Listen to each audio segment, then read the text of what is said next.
Radio Free Skaro!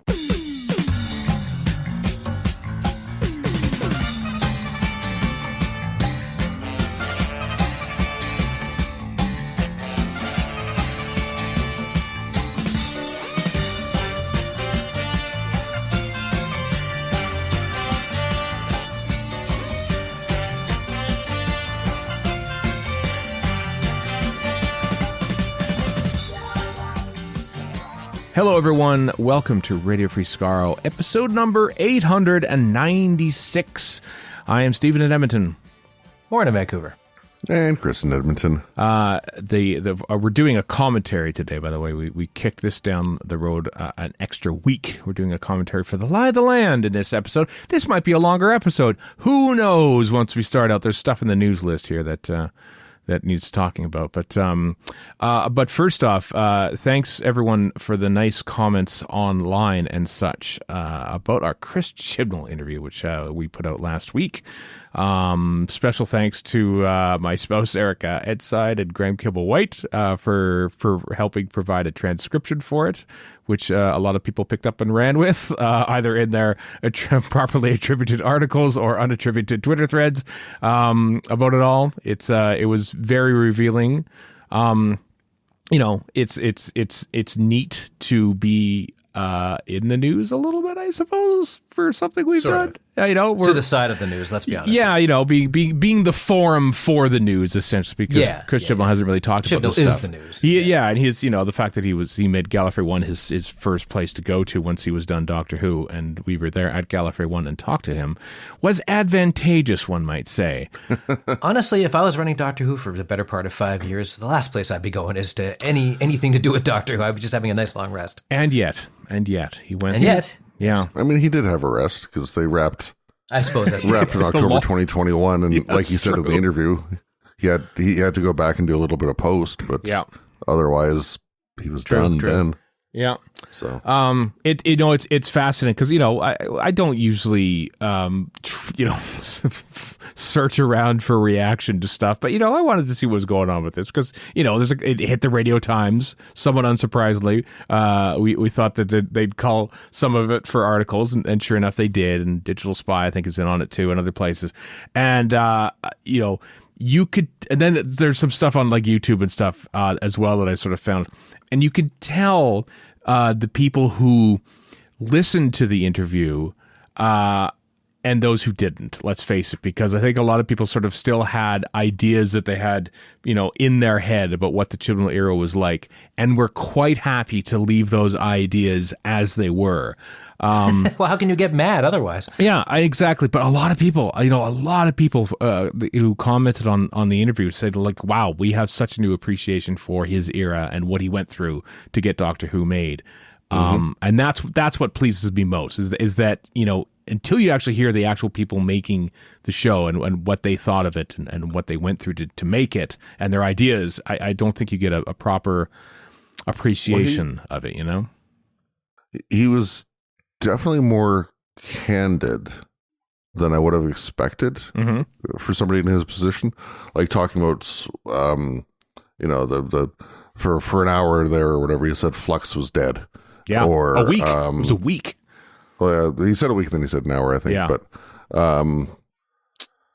stuff like that, or the executive level discussions about Christmas versus New Year's, or Spyfall Part 1 coming out on Christmas, then what do you do with Part 2? And like there's some behind the scenes stuff that got brought up that I was happily surprised by to get that insight and be able to reevaluate, at least on some level, his tenure.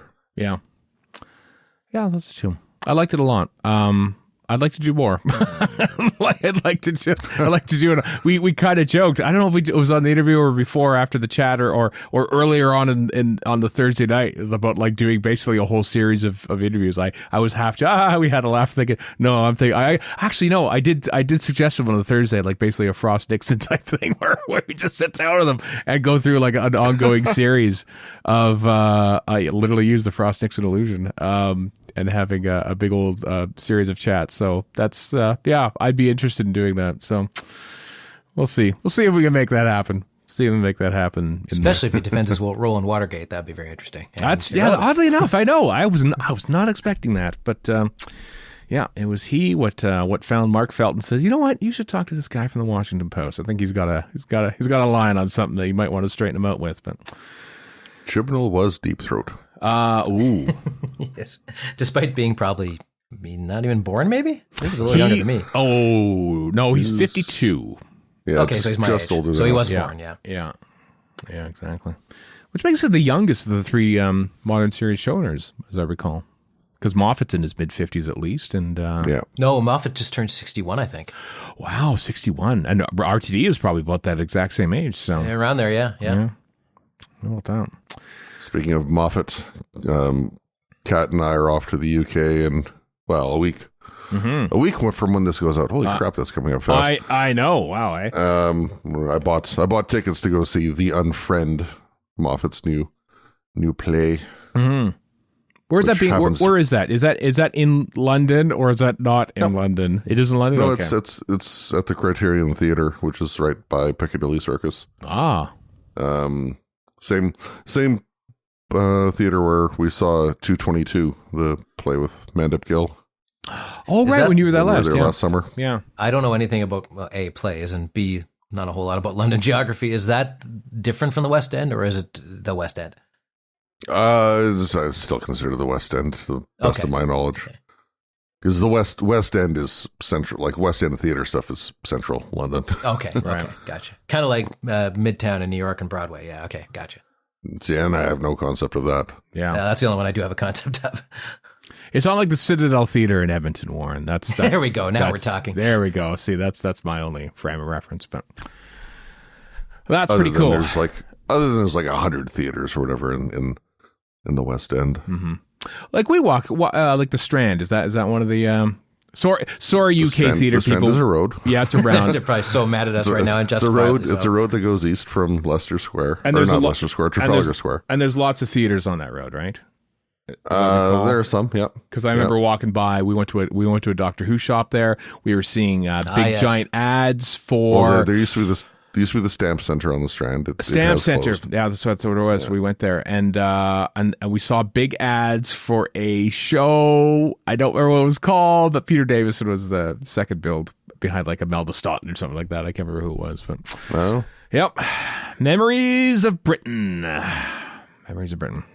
Anyway, the 895 is our Chibnall review. If you haven't heard it yet, we heartily encourage you to go back and listen to it.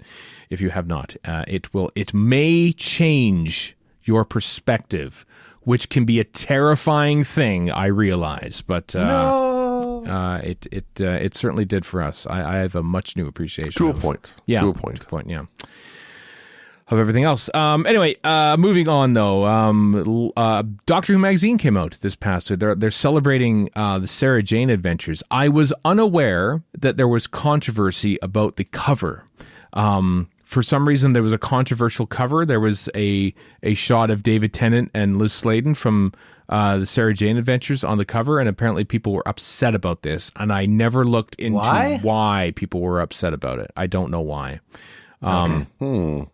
Yeah, all I know is that inside in Russell T Davies' little column where he talks, his little production notes column, which he has every month, he said that photo was actually from the Radio Times cover that they never used, but they managed to get a hold of those photos for free. They didn't even charge. You can have them like that. There you go. That you can use that for cover of DWM. So that was the special nature of the cover. He also went on to explain about what the problem was with. Remember the Curse of Clyde Langer? How it wasn't on iPlayer when it came out. Mm-hmm. Vaguely, yeah. Because. In the episode, there we didn't notice this at the time, and we probably would have noticed now. There was a totem pole for a Mojave tribe, and of course, we know full on that the totem poles are very much of the indigenous peoples of what is now the Northwest, and in BC and stuff. So they changed that around too. They got the original masters, and they sort of like did a little nip and tuck here, and they did it free of charge essentially as well. So that was up there like 10 days after the fact. I forgot to check. if it ever came back. But obviously it did, because 10 days I think after we checked that like went a on week later and then stopped. Yeah. Yeah. Well, we should have waited three more Like days. stopped just short of actually getting that answer. Yeah. Speaking of Clyde Langer, I would just like to once again thank Daniel Anthony. He was a lovely person to interview at Gallifrey. He was just a sweet guy. Nice. And he's back doing the audios too. So that's cool. He's so tiny. Yeah, that's enough, Chris. Everyone is tiny next to you. All We all know actors are this. tiny. You know what? Well, I did that too. Yes. Yeah, that's just it. Like it's the whole Tom Cruise paradox. I've said this before. The reason is it's easier to light them. That's honestly what it is. Well, I'm sure it's easier to find like-heighted, women for short man actors. There's a whole bunch of things, but it's like you forget that Tom Cruise is the size of a munchkin when you watch Also, like some of his action scenes and stuff. You're a good-looking guy who's not an athlete. Where do you go? Drama. That's basically that's the pipeline. Yeah. I mean, standing with Chris Chibnall and Janet Fielding after our commentary for Power of the Doctor at Gallifrey One, I only then did I realize that, oh my God, Janet Fielding is tiny, Yes, she is. And She doesn't come off as that in the classic show. Well, yeah, because they put her in heels for her entire run of the show. And also Matthew Waterhouse quite short, Sarah Sutton quite short. I mean, but Peter Davison overall, not quite short. He's around close to my height. So he's not that tall. He's tall enough. Again, Chris, it's a high bar to clear when you're talking. Yeah. No, but I don't even think he's like over 6 foot, is he? He's about 6 foot, 1.85 meters. 6 foot 1. 6 foot 1. There you go. Around my height. Not exactly my height. A lot but, closer than I thought. Yeah. As a resident short person here, you can all go to hell. How about that? Yeah, thank you very much. Yeah. We mostly make fun of your lack of hair than your shortness, Warren. I don't care. We don't. I do not care. We about either of these don't. things. It's fine. Also, in the it's funny actually. The last month, they talked about. I think it was in Scott Hancock's blog article thing that he does every month. Talked about Julianne Robinson being the director of Block 3, and like we talked about it then. It's like, but then like this week, BBC, the official Twitter account tweets out, "Hey, Julianne Robinson is director for Block 3." I think we knew that. We said so in Doctor Who magazine. But so anyway, Block 3 is now underway with Julianne Robinson, who's directed tons of stuff over her giant career on both sides of the Atlantic. She was like most recently like one of the producers of Bridgerton, that Netflix show that everyone seems to like. So so some pretty renowned names. And they also announced that Ben Chessel, who's from Australia, is directing Block 4. So, and that's getting close to entering into production as well. So there. The Lenny Mayne of New Who. I was gonna make that connection. Yeah. Stay tuned for the Lenny Mayne miniscope coming up in the weeks to come here on Radio Free Skaro. If that's Block 4, and basically each block has been 2 episodes, you have to think that we're probably all of it. Yeah, we're like we're on the back end of Ncuti Gatwa's first season as Doctor Who here, which is that makes sense. Yeah, I know, but it feels like it's gone by so quickly. Is it just rumored that there are 8 episodes, or is that confirmed? RTD fully said 8 episodes. I thought he had said so, but I wasn't positive. Yeah, fully 8. Which, you know what? Going back to the Chibnall interview, because, we brought up, hey, there were 10 episodes during your era, whereas there was 13 or 12 during the previous ones. And he basically said that, well, the budgets were stagnating. We got the same budget for that. So but the costs were going up. And plus the nature of TV is 8 to 10 episodes. Everything now. is like this now. After being 26 episodes for the longest time. So it just isn't that anymore. And being 13, then 13 became the de facto for the longest time as well. I think this is also an audience age thing. I don't think anybody under 30 cares if it's 13 also or 10 or whatever. Yeah. Don't forget the regional differences as well. Like in the States, a lot of network TV is still 13 or 13 plus 9 That's or true, whatever. yeah. Mm-hmm. But you look at the UK where even comedies, dramas, whatever, 6 is more or less the norm for a series. Yeah. And all comes down to economics. the Disney stuff, it's 8 episodes, just like... It is, isn't it? Reason, 'Cause, is Mandalorian 8? No, well, Andor was 10. Mandalorian's 8. Book of Boba Fett was 8. No, Marvel Boba Fett was 7. But Book of Boba Fett is weird. I don't know what to think of that show. You could call it a 7-episode series, but it was really a 4 and then a 3.5 episodes. Yeah, it was odd. Kind of, sort of. Scarlet Witch series, I think it was 8. Right. The reason 26 episodes and 13 is what happens because there's advertising involved. Yeah. There's money pouring into it as opposed to streaming where they're like, okay, here's a block of cash, we're paying it for this, right? Yeah. So it makes more sense from that point of view to go, okay, we're going to get 10 of these so we can put this in there and that in there, as opposed to, okay, we've got to book all these different people to advertise with our show, and here's a steady stream of it. Yeah, and now it's basically like, what is the optimum binging length? You know, what will people sit through to watch in one day or over the course of 2 days?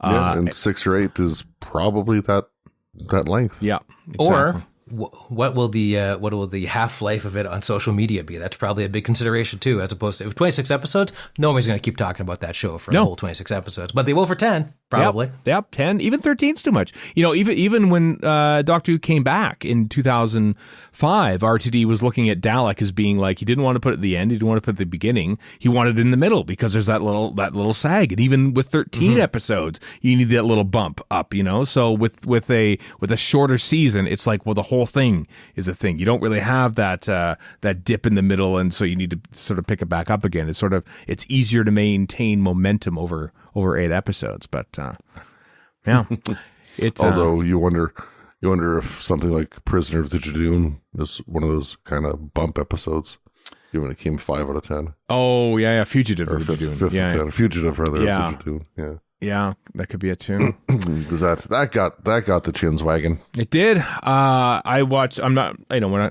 not talking spoilers about anything like this, but just I stayed up late to watch episode 1 of The Mandalorian this past week, knowing that Erica and I wouldn't have time to watch it the next night, and it got me to thinking, like, is this like, we've been speculating about this before? Is Doctor Who going to drop at 12 midnight Pacific time? With new episodes on whatever day it is. Is it going to do that, or are they going to have to wait for it to air on BBC first? I don't know.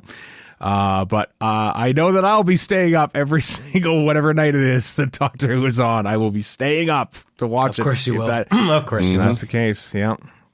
But what if it happens to come out at 7 p.m. our time or something? That would be nice.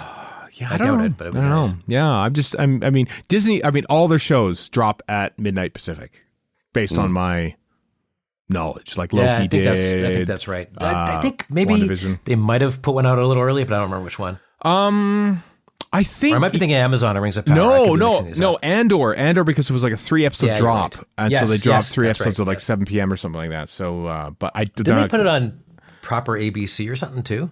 They put on the first 2 episodes on ABC. That's what it was. Weeks after the fact that you kind of need episode 3 to finish that arc of Andor, just so you know they're ABC. But you got to subscribe to Disney to see that. So that's probably doing the wrong thing there. That's true. Things to look forward to. Again, just not to spread rumors or anything like that, but I strongly believe that it's going to be a Thursday, Friday, Saturday drop for the 10 episodes, 23rd and 25th. Rapidly, huh? Yep. All in 3 days, just like they did with Get Back a couple years ago. And plus, you know what? Not to say that, hey, let's get out, Tenet out of the way, but you get 3 episodes. You got so you get a month basically to binge new Doctor Who on Disney Plus before Ncuti Gatwa takes over, because it's a lot easier to market a new Doctor when the new Doctor is the new Doctor. It'd be tough to say, hey, everyone, you've never seen Doctor Who before. Look at this. Here's the Doctor. And now he's changed. It's just like, you kind of get it over with quickly. Yeah, I wonder. And then you get a month to build better up to Ncuti Gatwa being your actual proper Doctor. Is just dropping them all at once the better move, or is no, doing it one a day? Time one a day over the 23rd, 24th, 25th. That's how it's going to be, because Disney doesn't do the binge drop. They're smart and they parse things out so people talk about them. So yeah. Apple TV Plus tends to do the same thing with rare exceptions. Yeah, that's true. Yeah. Like the whatchamacallit show with Eugene Levy, that was dropped all at once. That was dropped, the travel show, but but Shrinking and Ted Lasso, that's all coming out one a week and stuff, because, Well, it seems to work, so. Keeps the conversation going. As I often look at it, you know what, like when Netflix drops a bunch of stuff at once, if it's not worth holding back, then it's not worth watching. That's what I look at.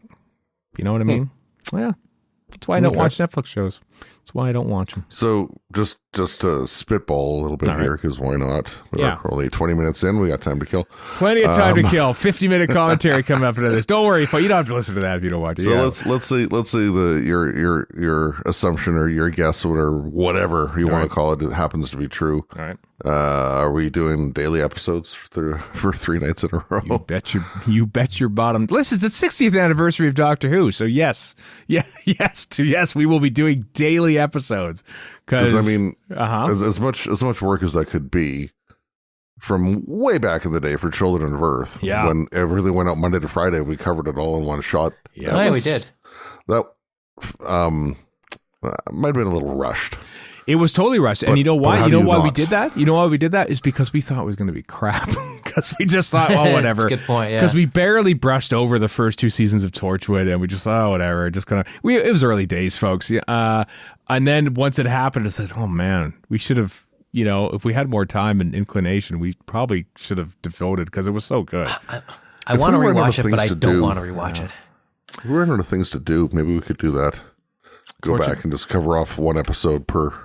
Like do a proper look at each one of the 5 episodes. Yeah, it's not a bad idea, actually. That's where I fell in love with Peter Capaldi. It was his performance in that. And not the thing, I hadn't seen the thick of it until after he was in Doctor Who that I finally saw that. So that was my hope. I mean, obviously he was in Pompeii before that, but he just hit me straight in the chest with his performance of John Frobisher in Children of Earth. That's a good idea, Chris. It was quite good. Yeah. So there we go. So we've planned out, just if you're following along, we're going to look into a Frost Nixon series with Chris Chibnall, and we're going to do 3 episodes and 3 nights on the David Tennant specials in November 23rd to 24th, 25th, and also we're going to do Tortured Children of Earth at some point. My guess is between one of the 2 spin-offs that happens in perhaps 2024. So there we go. Wow. Mark that down. None of this based on any fact whatsoever. Nope, none. But you know what? It's I mean, there are spin-offs coming, and there's often time in between spin-offs. So we'll have time for that. There we go. Planning it out. Planning. Love it. On air, like we always do. It's a throwback. We used to do that at the end of every episode. What should we talk about next week? I know. Let's do a commentary for this. And so we did. What should we do tomorrow night, Brain? Yeah. That's from Pinky and the Brain. I know that because you said the name Brain. I never watched the show. I know that because I'm old, is what you should have said. Yeah. The third season of the revamped Animaniacs recently dropped. Oh, really? I watched that. Yeah. Is it any good? So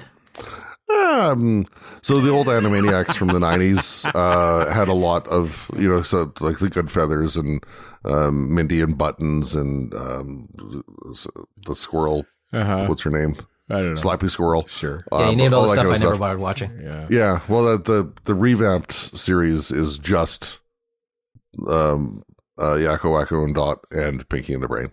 Good. That's all you need. A little bit of they've dipped a little outside those, but basically it's just those two collections. I just laughed because your reaction to the reboot of a much loved show that's come back now for the sake of IP ownership and profits was that's me in Star Trek. That is literally everything. Everyone's reaction is not bad.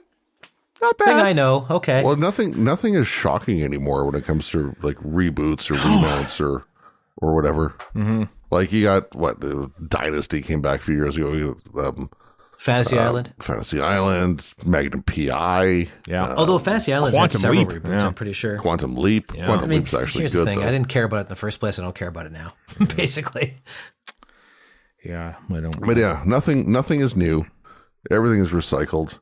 So and the novelty of that has definitely worn off. Like stuff like that exists. Like I was listening to a podcast yesterday coming home from work. Mm-hmm. They were talking about Lego ideas and submitting ideas to Lego for sets, and if you get the 10,000 people supporting, they might consider it, etc., etc. Yep. Apparently that came about because in 2003 or thereabouts, Lego as a company was like on the verge of going bust. Bereft, yeah. Oh yeah, it was bad news. And they were just outright refusing the outside solicitations for ideas, and then somebody at the company said, maybe we should listen to people. And it worked. Because it's middle-aged. Hi, Stephen. Middle-aged white dudes with disposable income. Oh yeah. Oh, they get me every And time. they're They like, get me. let's tap that tree. Yep. Hey, I mean, I have a Horizon Zero Dawn Tolmec, so who am I to talk Right? in Lego form? I think we all have the Lego Doctor Who one too. So yeah, I do. never bought that. No. oh, But I have. Well, I didn't buy as many copies of the Dimensions Doctor Who stuff that you did. I but bought none of I've that. got I didn't get those. sucked into that no, money I pit. surely did. But here's the thing. Like, yeah, there's nothing new, but also we're old, so we don't see the new stuff that's out there because it's not. You can't expect a bunch of studios to crank out the same old crap as they've always done. They did it in the 90s with 60s sitcoms. They've always done this. We're just not looking at the places because we're too old to know where they are of new stuff that will eventually percolate up. Right. And I'm not even trying because, again, I'm too old to bother. So, but that stuff Sometimes. is out there. We just don't know about it. There's also more. There are also more outlets for things like that. Like back when we were kids and we were watching whatever, you had the 3 U.S. networks and we'd watch those because we got the U.S. stuff, and that was it. Because like there's those 3 places you can look. Maybe PBS for a 4th place. Yeah. But now it's like 18,000 streaming services plus network TV plus. Forget about that. There's a zillion YouTubers that people love. I couldn't care less about. I don't like the medium of YouTubers, to be honest with you, most of them. But there are lots of people who disagree with me on that, and these are huge stars to people that have nothing to do with the entertainment industry. Yeah, and there's a number of YouTubers that I quite religiously follow as well. That I follow 1 or 2, and that's it. yeah. Radio Free And they talk Scars on about- YouTube. wait by the for way, it. just so you know. What? And they talk about, wait for it, Hollywood crap. So Ah, am I any yeah. better? No. No. Red Letter Media, they're the best. It's also good. The folks I follow tend to be like tech based or one guy who talks about trains. Jeff Marshall, great channel. What guy who talks about that's the name of the channel. See, that's the name of the channel. That's right the good thing about YouTube. If you're into trains, there's a guy out there for you. That's true. I'm not, but I find this stuff fascinating. Interesting. I watch a lot of old hockey, believe it or not, on YouTube. Cat watches a bunch of stuff about like medieval cookery and whatnot. So I mean, there's, as you say, Warren, if you have a particular interest in whatever niche thing, somebody or several somebodies probably have YouTube channels on that subject. And they've tried to bridge the gap, and it does not work. Those are 2 completely separate things. I look forward to the expanded universe of the guy who talks about trains coming in 20 years' time when they reboot it. That'd be awesome. He does a lot of collabs and crossovers. So Yeah. I mean, Well, it's in the cards, I guess. once I don't know. once Warner Brothers Discovery buys up the IP and churns this out in 20 years' time. Or becomes a YouTube channel because it goes bankrupt. That's Either true. both are equally possible. Speaking of YouTube, a fan animation has been put out for in 2 parts for the Celestial Toy Maker. I remember seeing the trailer for this quite a while ago, and it finally came out. And I've only just now put it together. It's very moody and it's very neat, and it's sort of done in the style of the Web of Fear official release for episode 3 that came out, which is kind of like not rotoscope, not but like maybe more of like a motion cap kind of thing. And the animation is based on that because it feels like you're watching basically a multicam production of an animated thing, you know? Though they wouldn't have that reference to use. No, so they wouldn't. It might just be 3D animated, but it's 3D made to look like 2D, which is kind of cool too. It's yeah, and I am one of the people who are quite a fan of the Web of Fear just because it most feels like that which they're trying to mimic and not just a straight up animated version of a fast animated version of a missing episode. And actually it feels more true to the source material. And this kind of does too, except of course it's, with no telesnaps of Celestial Toymaker, but a lot of behind the scenes photos for it. There's some wonderful license take it, and what's the word I'm looking for? It sort of deviates from the source material. It's very moody and surreal and stuff. And I think it's which quite totally effective. fits with the actual story. It you couldn't does. do this like The Invasion or something. No, but you no. can with this kind of story. Yeah, it's pretty cool. It's pretty cool. Links in the show notes for both parts. Check it out for yourself. I don't know much about the those that made this or their history with making animated stuff like this, but I think it's pretty impressive and certainly better than I could do. So somebody called Callum Weston. Callum Weston, good work. You're doing good work. Yeah, absolutely. So. It's pretty neat. It's pretty neat stuff. So check it out, and maybe we'll see what happens when and if when it looks like they are animating them again. After all, they start animating these, whether or not this style will be approached for it. Some Big Finish news and other audio stuff. This is kind of cool. This is kind of weird and cool. They are doing an audiobook version of the 1972 book, The Making of Doctor Who, by Malcolm Hulke and stuff. I don't know how they're going to do this. It's funny and amusing, and I have placed a pre-order for it. It's coming June 1st. You can get it for Audible, Apple Books, and Google Play for right now. Audible wasn't even on there a couple days ago when I opened it. So, yeah, I'm so intrigued. It's The Making of Doctor Who, read by John Colesall, Dan Starkey, and Maureen O'Brien, of all people.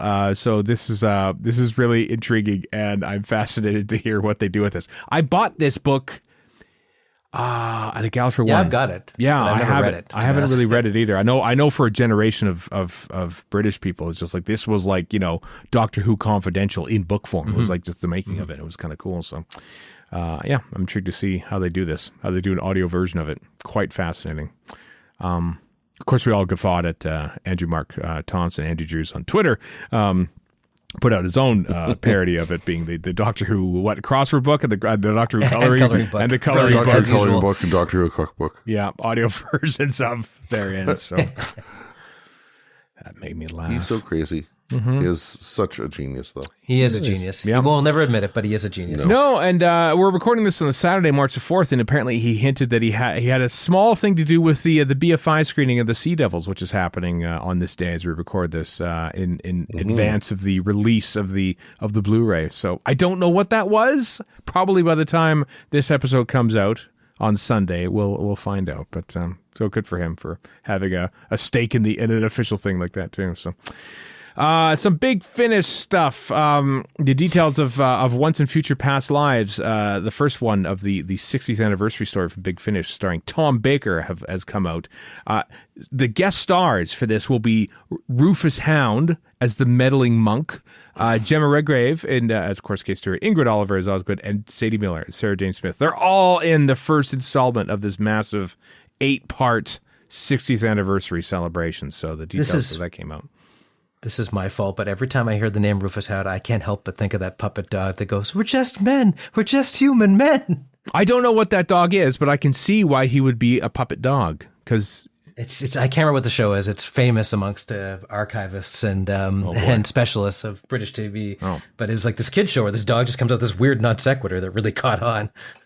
I don't know. Was it on YouTube, Warren? I don't know this. It's definitely on YouTube somewhere. Okay. It comes up on Twitter every now and again too.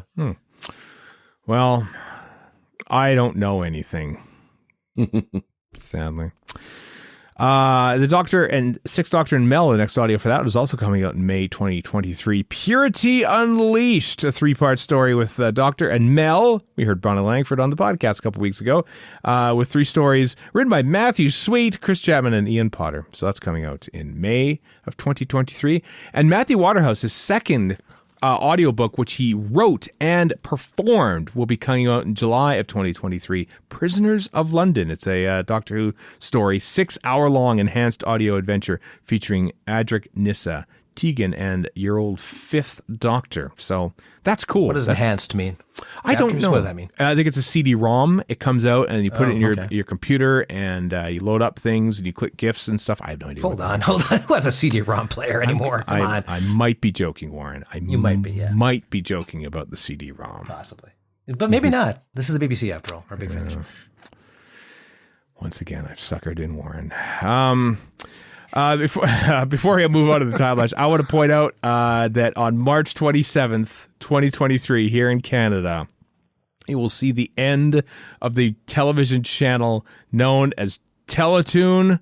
It's going to be folded into, I think, what, Cartoon Network Canada or some nonsense like that. I bring this up because Teletoon is the TV station where you and I, Warren, met way back in the early aughts and discovered our shared love of Doctor Who. And I suckered you into doing a podcast for a decade and a half. True, based on purely on our, starting out as our chats on midnight shifts while Angela Anaconda and Caillou in French played out and monitors in both front of which us. are nightmare fuel for a generation. Oh. It's our fault, Yeah. amongst others. Yeah, a little bit. So hats off to Teletoon and what it's true legacy. It's true legacy. Is creating And this only podcast. legacy. Let's add and showing Duckman. Yeah. That's about it. That's true. All right, let's dip back before we get on to our Lie of the Land commentary. It's time for the Timelash, where we look back every week to see what's happening here this week in history. We start on March 5th. Happy birthday to both James Moran, writer of Fires of Pompeii, and Matt Lucas, who played Nardole in television's Doctor Who. Favorite Nardole. I like Nardole. I do too, but many don't. Yeah, I know they don't. Well, I like them. I like them both. Both fine I think. I don't know how I never met Matt Lucas. I certainly have met James Moran, though, and he's very amusing and funny. And I'm not slagging off Matt Lucas or Nardole. I'm just saying that there's a whole contingent of people who don't like the character. I know. Anything else on March 5th jumping out at you there, chaps, you want to talk about? It's all broadcast stuff and like that. Recorded the Five Doctors for a little bit there. Yeah, that was what I was going to say, yeah. Yeah. Robert Holmes commissioned to write the Time Warrior. Yeah. Oh, yeah, look at that. How about that? March 5th, 1973, which is like not long before they shot it. So that's some pretty tight turnaround there for making a TV show. As was not the 60s style. turnaround, but yeah. No, as was the style at the time. Well, let's move on to March 6th. You know what? March 5th and March 6th is pretty much when I remember watching Rose, the leaked version of Rose for the first time. That date sticks out at me because I think that's what I discovered about. It took me 2 days to find out about it, and then another day to figure out how to BitTorrent things, and so I did. Thanks to you, Warren. Another impact of your legacy. Ta-da! Yeah. As before the podcast even started, for crying out loud. So it's it is. It's several years before the podcast started. I know, but we were still like talking about it even then, even in 2005. True. Yeah, it was still a thing. It took us forever to set this thing up, kids. We didn't know what to do, and then we just started calling and talking about Doctor Who. All right. Yep. Don't listen to the first one. My ancient MacBook Pro, which sounds like an aircraft carrier. It so does. Oh, it's so loud. March the 6th. What happened on March the 6th? I will tell you right now. Birth of Julian Simpson, director of... What did he direct? Putting People episodes? I think that's what he directed for Doctor Who, I want to say. Born in 1972, anyway. Yep, well, he did. Yep. That's what he did.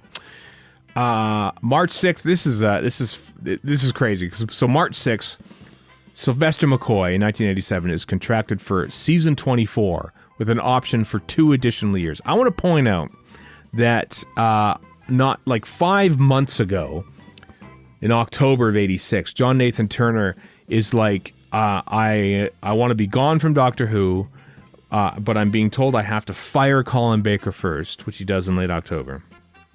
His script editor is gone. Eric Sayward left like in May or whatever it was. And he just wanted Doctor Who. He has no script editor, no doctor, and he wants to be shot of Doctor Who. He wants to be out of it. But instead, he gets pushed back into it, and so he has to find a doctor, which he does, and then they have to start recording. God, that whirlwind of time. And the fact that they managed to actually put anything on screen for season 24 is amazing in and of itself, based on what they had to get through. It's crazy that only 4 years earlier was the 5 Doctors, this massive celebration of everything to do with Doctor Who. I know. And then 4 years later, it's just a 2 Doctors later and a cataclysm. Boy, things can happen quick. Yeah. Very much so. Anything else jumping out at you for March 6th you want to mention there, fellas? If not, it's fine. We can move on. Yeah, it's not a whole lot. Stuff. Not so much. All right. March 7th it is. Happy birthday to the late Brian Hales, born March 7th, 1930. Speaking of the Celestial Author Toy of Maker. Celestial Toy Maker. Yeah, which, most of which he wrote never made it to screen, but he was credited for it. But as we, I think, talked about in the past. Yeah, we would have covered that off in the Hales miniscope from yesteryear. Yeah. 1975, March 7th, 1975, a series of problems leads Robert Holmes to inform Louis Griefer that his scripts for Pyramids of Mars are being abandoned, with Holmes writing a completely new version of the story. The credit will ultimately be attributed to the pseudonym Stephen That guy. Harris. Yep, full-on Robert Holmes rewrite, page 1 rewrite. Thank you, Stephen Harris, for one of the greatest stories of all time. Yeah. I don't remember where the name Stephen Harris came from. It wasn't like a David Agnew. And maybe the BBC didn't have a policy for David Agnew yet, because David Agnew was basically the BBC version of Alan Smithy. But I don't know where Stephen Harris came from. It's not like the combination of like somebody's dad's names or something like that, like Donald Wilson was, or Sidney Wilson, or whatever it was. Guy Leopold. So I don't know where that name came from. Maybe we'll do. Sounds like a musketeer. Maybe I'll tell you what. Maybe on the season 13 box set they'll do a documentary on searching for Stephen Harris. Yeah, looking for Stephen Harris. That could be it. Anything else for March 7th? Jump out at you, chaps. 83. What happened in 83? Warren? John Nathan Turner arranges for Fraser Hines to make a cameo appearance in The Five Doctors, and the only thing I thought of with that was "Stop here," which isn't actually even related to that cameo, but that's the line that stays in my head from The Five Doctors for some reason. Right. I think it was the one day that Emberdale Farm would let him Fraser Hines free. Tell you what, do it on your lunch break. Do your stupid cameo on your stupid show, Doctor Who. But then you got to come back to the farm. That's what they called it behind the scenes. They called it the farm. They never did, but I think that was that same day. So I think when I saw this originally, I was only vaguely aware who Jamie was anyway. So I'm like, oh, that guy, all right. You know what? I saw the Five Doctors after I saw the Two Doctors, but before I saw any Troughton. So I knew him from the guy from the Two Doctors. Yeah. Is that better or worse? I'm not sure. I don't know, actually. I don't know. My viewing history of Doctor Who is all messed up. Because KSPS in Spokane, the PBS station that we all grew up watching Doctor Who on, they aired it originally, The Five Doctors, but then it was taken out of the run. It was never part of the regular rotation for rights reasons or something. They could never get the rights. And so I always went from King's Demons right to Warriors of the Deep. So I didn't see Five Doctors until 88, I want to say. Like, well after I had seen pretty much all of Doctor Who. So weird times for me. Weird times. 1994... Joe Wright becomes executive producer of Doctor Who, representing the BBC. This is all in the lead up. This is what more a like lonely post that must have been. Yeah, year 5 of the 7-year journey to bring one 88-minute television movie to the screen in 1996, and there's the BBC part of it. Is Joe Wright? She is featured in the documentary, The 7-Year Hitch. Excellent. Yeah, it's very good. March 8th, International Women's Day, we celebrate it every year. Also, we celebrate the debut broadcast of the Space Pirates, Episode 1. Exactly. Equivalent holidays, absolutely. On BBC One. Amazingly, that two massive holidays could share the same day, but here we are. Milo Clancy celebrated. Yep. For his many works on International Women's Day. I don't think he's in that episode, actually. I think we only see him for the first time in episode 2. Well, that's an important point to make with this nonsense, yes. It is, well, the important thing to make, I think it's 16 minutes into episode 1 of the Spice Pirates is when the Doctor and his companions finally make their first appearance. It's the longest ever, I think. Even the Crimson Horror, which is pretty long before we see Doctor Who. This takes the cake. Space Pirates, Part 1. 1966, Brian Hales commissioned to write The Nazis. That's intriguing and kind of terrifying. A little bit. Yeah. He was shortly thereafter, however, he was also engaged to write The Smugglers, which he was told should take a higher priority. The Nazis was ultimately abandoned on June 15th, with the sentiment being that the events it portrayed were too close to the present day. Whoa. Yeah, I mean, it wasn't that far off. It's like, Not that what, far 20 off. years, I guess? Yeah. 20 years? The end of it? 21? Yeah. Can you imagine? Yeah, I like Doctor Who doing World War II, like, you know. Oof. When did that start? Like, the sort of, like, obviously there were World War II movies during World War II, but then, like, stuff like Hogan's Heroes, I guess, was this early, mid-60s? Something like that? Yeah, it was Early 70s? Mid-60s, late 60s, When I think, was yeah. Hello? Hello, I was 70s, 80s is when that was. That late? Okay. Yeah. 80, It's interesting, isn't it? Because, I mean, they mentioned... 82. Okay. 82. You know, don't mention the war and Faulty Towers. So it's obviously That's true, a yeah. thing. That was 75. It's interesting, isn't it? How, you know, because the Daleks were very much seen as the Nazis as well, like a sort of an allegory, and maybe that's the way they sort of dealt with it. But they also were making Hitler jokes and comedies and stuff like that too. So it's interesting. I mean, even like people, when the Vietnam War was happening in the States, there was like, when are we going to start? You know, suddenly movies are MASH starting to was be looked made. as for an allegory for that. Yeah, exactly. But even like the Deer Hunter in 78 and the Apocalypse Now was almost like seeing like, oh, this feels a little too early, you know, like we're still not quite over this, and you're making movies mid about it 80s already. is when Platoon, etc. was when all the other ones came out. Yeah. And then the Gulf War, I mean not the Gulf War, the Iraq War in 2003, Battlestar Galactica pretty much took it head on with their New Caprica thing. No, they really did. Like, Yeah, I they know. kind of took the quote unquote enemy's side on it, right? So showed what it was like to be occupied. But past that, I can't. And maybe people can prove me wrong here, but 20 years on, I don't think anybody's really tackled it. Instead, they're doing conspiratorial Star Trek stuff instead. Well, season 3 of Star Trek Enterprise is pretty much all 9/11. I guess, yeah, that's true. Afghanistan. Yeah. No, It's but I mean, like it's the whole like the whole thing of 2002. 20 years later tackling it like they did with World War II and all the rest of it. Oh, I yeah, don't yeah. see as maybe we're not quite there yet for that stuff. I don't know. Yeah. Oh, also, we've had more current nonsense to deal with since. So That's true. Yeah, I feel like movies wanted to entertain, simply to amuse, nothing political, nothing serious, that sort of true. thing. Yes. In the 50s and 60s, and then once it went all kitchen sink on us in the mid 60s, then they finally started dealing with these things. But anyway, To move on a little bit, 1975, 1982, 1984. wow, Genesis, part 1 of Genesis of the Daleks goes out. Part 1 of Earthshock goes out. Part 1 of Caves of Androzani goes out. wow, Way to go, March 8th. This is a big day. and the Space Pirates. So like that is It's giant. yeah. Man, that is crazy. Earthshock, episode 1. I mean, the cliffhanger obviously is the big thing. That's madness. What a day. What a day in history. I don't know how we top that. But we're going to try. We're going to try. We will say that in 2016, final auditions are held for the new companion, Bill, after which it's decided that the role will be offered to Pearl Mackie, who was More awesome. Bill, please. Find a way. Find a way to bring her back. I don't care. I how. know. I know. Well, once we can convince Peter Capaldi to love Doctor Who again. Although I see that the Devil's Hour got a season 2 and 3 renewal notice. This did, past yeah. week, yeah.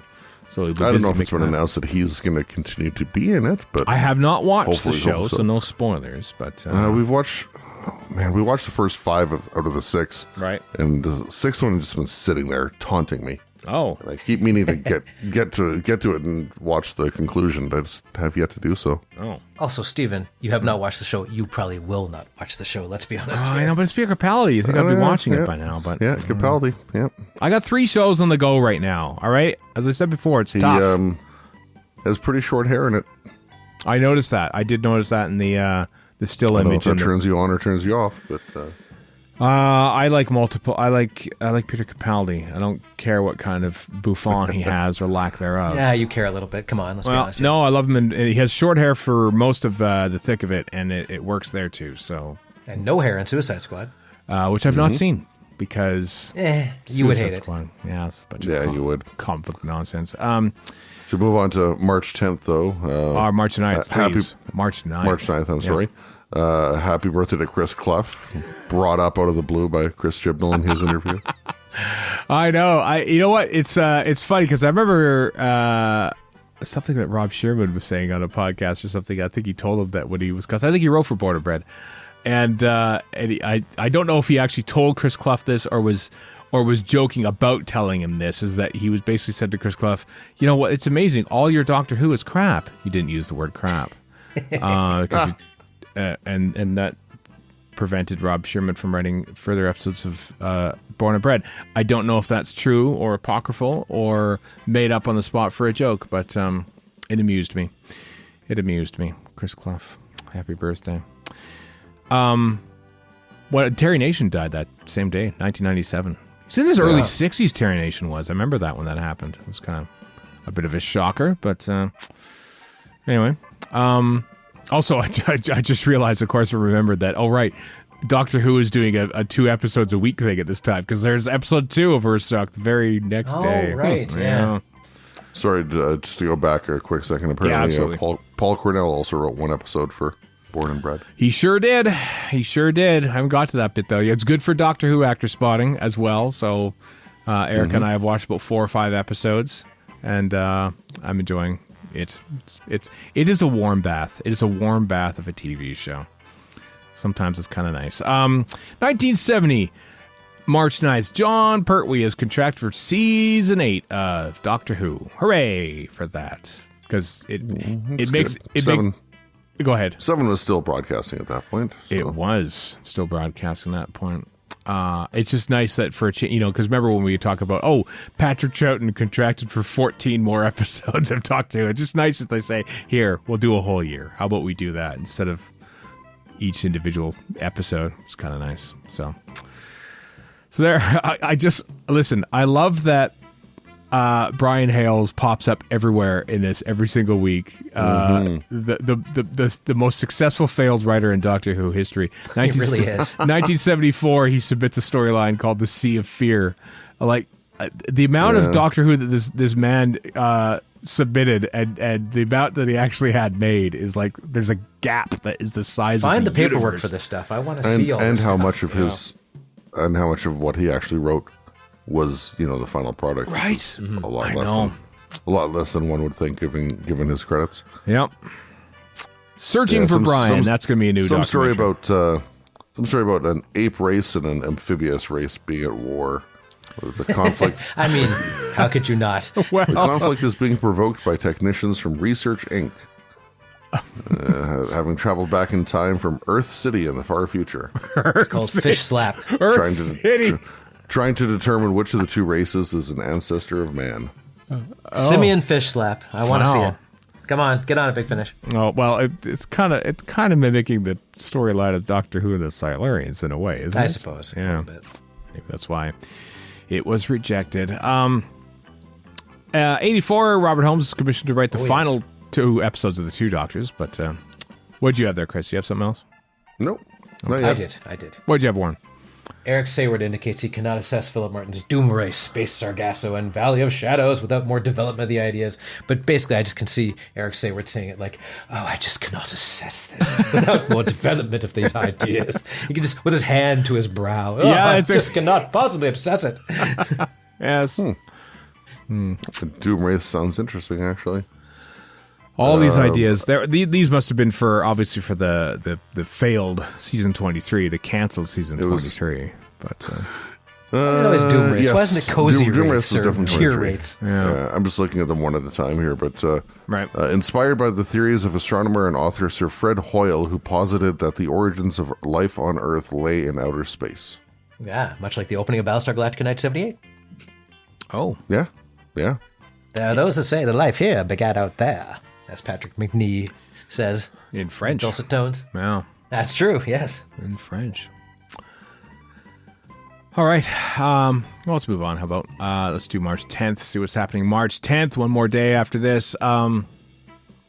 March 10th, 1976. Although they have not been commissioned, Eric Pringle submits scripts for the final 2 episodes of The Ungaroth. Of course. They're ambitious of you, Mr. Pringle. Yeah, I know. Just like, I tell you what, I'll finish the scripts and they'll have to take it. They'll have to take this episode. They didn't take the episode. That's involvement from Eric Pringle a lot earlier than I realized he was involved. Yeah. Or, wanting to be involved with Doctor Who. Mm-hmm. Of course, he ended up writing the 2-part story, The Awakening, in 1984. The Angarath concerned a race of people offering human sacrifices to sentient rocks. Probably not a million miles away from Stones of Blood. I guess not. Yeah. Interesting. David Fisher has some questions to answer, I think, for writing that. 1980, John Flanagan and Andrew McCullough are commissioned to write Meglos. AKA one of the best episodes ever. It isn't, but I love it anyway. I know. Why do we like it so much? Scene sake. It's because of scene sake. Let's face it. It's fun. It's stupid fun. That's why I like it. Yeah. Like Baby Yoda spinning in a chair. It's stupid fun. Yeah, basically. It's Doctor Who's a cactus. Why not? You got the farce with the jackets and yeah. A character named after an anagram of bad actor. Yep. It's fun to say Brotherdack. It's just fun to say. It really is. Oh, like his coat. It's fun to say things like that. Doctor Who's fun. And it's scene sync. It's glorious. I love it. An accountant who gets kidnapped. It's great. Doctor Who's and great. Jacqueline Hill. And Jacqueline Hill. That's true. She's great in it. Also, I love the Target novelization. Loved it. Oh, I love that story. Oh, God. We're so pathetic. Yeah, that's true. I know. Wrap up Look on at us. March 11th there. It's like, oh, have you watched that Peter Capaldi, The Devil? No, I've watched Meglos 50 times, though. What's on the Plex streaming live, Doctor Who? It doesn't matter. Doesn't matter. Just put Whatever it is, I'll watch it. Just put it on and then just play it on an hourly loop. Oh. Arm bath indeed. Yep. All right. One more day. Let's get it out of the way. March the 11th. Oh, my God. What a day. Okay. Wow. 4 Titans of Doctor Who. John Barrow in 1967. Alex Kingston in 1963. Douglas Adams and Graham Harper. Happy birthday to all those who are still with us. Douglas Adams sadly left us, but Graham Harper, my goodness, where would I be without Graham Harper? Exactly. Well, not working in TV like you are now. I wouldn't have been working in TV if it wasn't for Graham Harper. That is for damn sure. So I wouldn't have met you, Warren. Wouldn't have worked at Teletoon. That is true. Same here. Graham Harper's probably part of that for me too, as I told him several Gallifreys ago. And he said, "Go away. Stop bothering me with pace and energy." Yeah, pace and energy. Yeah. So what a day! Wow, golly, that's like March 8th in a way. Just a lot of stuff that happened. What else happened that day? Anything else? This is 1985 malarkey here. Pip and Jane Baker commissioned to write Gallifrey. Wow. I think that was going to be the final story for what was going to be the original may have involved the 23. destruction of the Doctor's home planet, Gallifrey. Like that'll ever happen. Well, I'm glad they never picked up that ball. And ran with this twice. was the first story to go into development after the year-long postponement of production on season 23. They were commissioned to write the scripts. However, no work appears to have ever been performed on the project, and it was soon supplanted by Trial of a Time Lord. There we go. You know, a small part of me would love to have RTD wrap his head around, Pip and Jane Baker started the Time War. Well, here we are. Although technically it was in Resurrection of the Daleks where the Daleks were going to send the clones to Gallifrey to assassinate them, but... It didn't work out. I just watched that. I just finished that last night on my pilgrimage. That is the start of the Time War. Golly. My 13-year-old self watching that story for the first time. The bloodbath that it was, and that's what I was looking for in science. Oh, man. And the bad light guns. I love them so much now. I hated them at the time. Now I'm like, oh, yeah, light guns. This is great. I know. Who needs laser beams? Just put a flashlight on the end of a gun. You'll be fine. Put in a cool sound effect. We're good to go. Yep.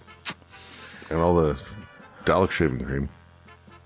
Mm-hmm. Smoking. So much smoking. Oh, there's so much smoking in that episode. It's crazy. Anyway, let's wrap it up. It's been an hour. We haven't even got to our commentary yet. So, yes, I hope you enjoyed all of our talk and blather and stuff. But now we got a commentary about some of which we often talk about the actual thing that's happening on camera, but sometimes not. So you can just listen along or watch along. It's up to you. It's the modern series Doctor Who story from Series 10, The Lie of the Land. Are the microphones wired in? All run the condenser, most merciful. We're looking forward to excellent duodecaphonic sound. This is the moment when I get a real feeling of job satisfaction.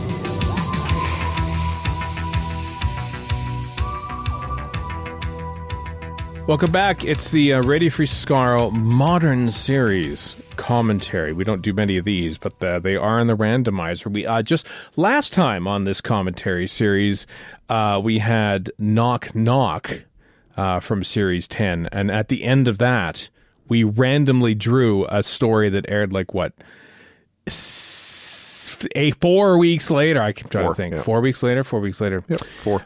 Which is episode 8, which is The Lie of the Land, which is the conclusion of the very popular Monk trilogy, beloved by all of fandom. Quite popular, yes. Absolutely. I liked it. I liked it too, more or less. I didn't like it. You hated Extremis. I didn't like Extremis. That's true. I didn't like Extremis, but I liked Pyramid at the End of the World, or to use the working title, The World of the Enemy, as written by Peter Harness. I like this one, the working title of which is X. Why do I know that? Because I have a couple of scripts in front of you that we're going to be referring to throughout the course of this. I have the version that's available on the BBC Scripts website, which I think is draft 2, dated to November 22nd, 2016. By Toby Whithouse, where the title still is X. But also I have a first draft, which is not available for download anywhere, from September 13th, 2016, where the title is also X. So there we go. It's great that they were so, imaginative with their working titles back in those days. Good thing Moffat was on his way out. He couldn't even think of working titles. So anyway, I don't hate these. They're just middling to me. Well, we'll find out. We'll find out, Warren. We'll find out as we watch this. We are, of course, are watching the NTSC, the Region A Blu-ray versions of these. The 525 line. No, it's HD. But so if you're watching the UK, these will not match up. Don't worry. We usually go off topic a little bit and meander around. Well, we have to start before we can go off topic. That's true. That's very true. Well, we'll do that right now, Chris. We'll do that right now. Here we go. We're watching The Lie of the Land, Doctor Who, in 3, 2, 1, play. And the BBC coronavirus appears? There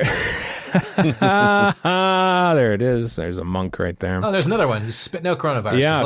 So the original version of this, there's a John Humphreys, who's oddly enough his name is misspelled in the script. But apparently John Humphreys was supposed to be was written to be narrating this. He does a lot of political in nature documentaries or something, history documentaries, but instead, it's Peter Capaldi, but you can't hear that because you're listening to us talk about it. So see, this, and I get suckered every time. Every time the Doctor is apparently bad, I'm like, oh no! In the back of my head, I'm like a 10-year-old just going, how could this happen? Even I know it's not gonna, but still, for whatever reason, there's still this weird reptile brain response that the Doctor's bad. What? Huh? Given that shot of Edison there, they kind of missed a trick in the Nikola Tesla episode. They could have had a brief appearance of a monk in behind. A monk in there. That's some Ben Wheatley Dalek explosions there, and some Stephen Wolfenden Cybermen explosions there, and some stock footage of Rio de Janeiro footage there. Why does nobody say, these monks, they don't look very healthy. they're not so good looking. No, that's true. Having recorded Knock Knock some time ago, and then now watching this. A long time ago. In between having watched most of season 1 of The Devil's Hour, it's kind of weird to go back to Capaldi as the Doctor. Well, I've watched because of anytime there's some government shenanigans that happens either in the UK or in Alberta, I often will fire up an episode or 8 of the thick of it, and so I have seen more of Capaldi as Malcolm Tucker in the past couple of years than I have of him as Doctor Who, and he's my favorite Doctor Who. So. Good old coveralls, the instant clue that things are awry, or you're at a water treatment plant, one of the two. Yeah. Apparently there's supposed to be a specially shot scene of Casualty, the BBC show Casualty, on the camera here. But they cut it. They actually shot it. That's too bad. Yeah, I know.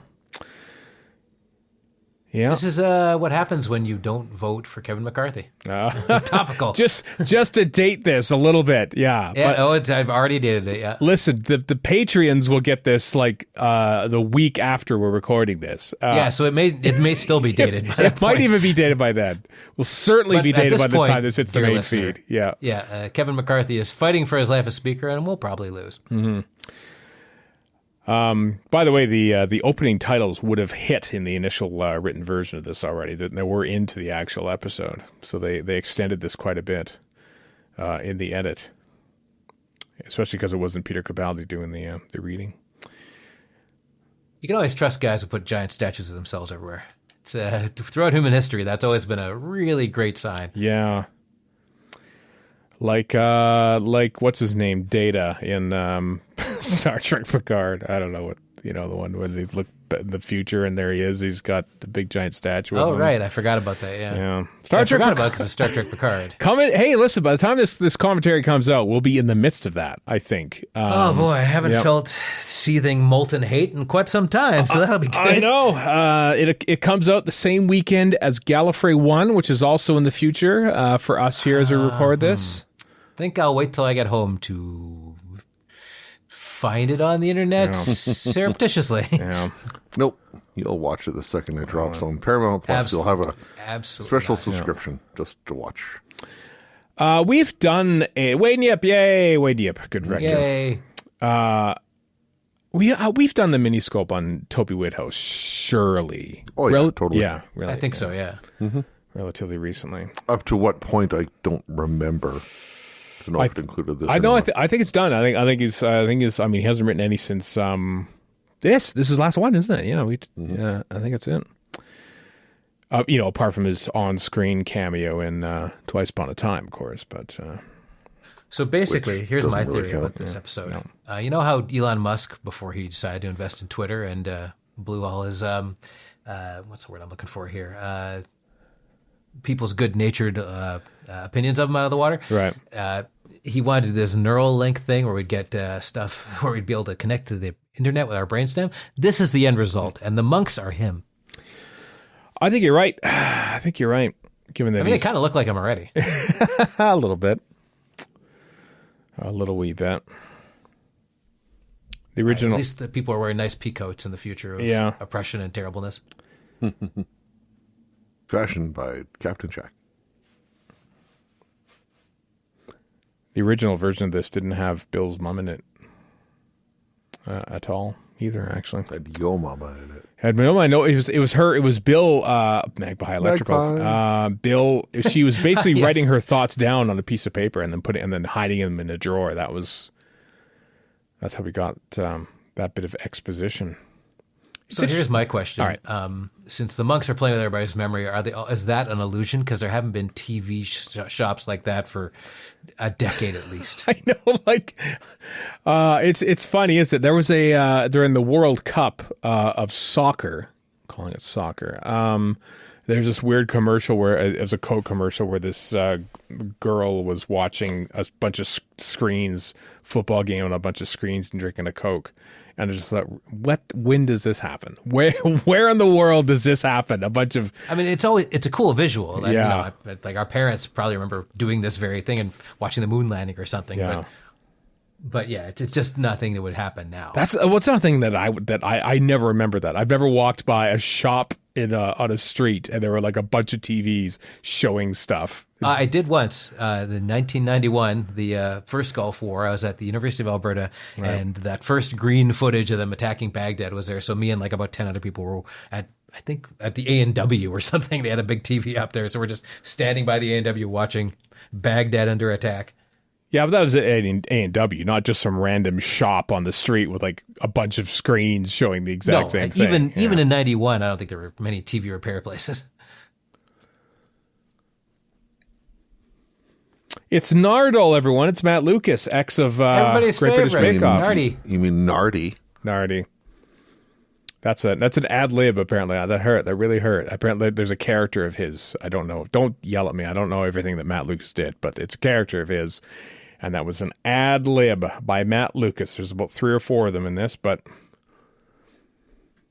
he was at Gallifrey One that one year, mostly to plug his book, and he's never come back. What year was this? I don't know, 3 or 4 years ago? 5 years ago? I don't remember now.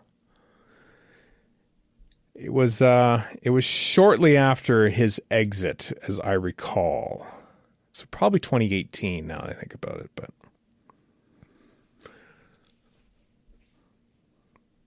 we never got our time with Matt Lucas, alas. Who commissioned these terrible monk paintings? I mean, they are the kind of paintings you'd expect to see in a house that, True. like the Donald Trump NFT collection, that kind of thing, It's, Exactly, yeah. Well, These monks are totally into NFTs. They look like they're crypto 100%. bros. Yeah, they so just, it's no different or worse than like, religious paintings. yeah. That's true. Well, the monks are actually worse than some religious paintings. Mm-hmm. Are they worse than Donald Trump NFTs? Probably not. I think I take the monks over him. Yeah, me too, actually. Because honestly, what did they actually do, the monks? What's so They bad just stood about the around monks? annoying us. Yeah, exactly.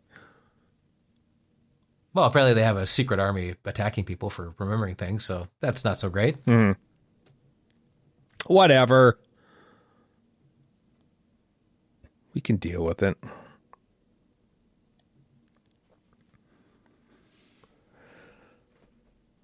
It's quite shocking how little of the Doctor is in this, actually. The first. Maybe this is his Hartnell vacation.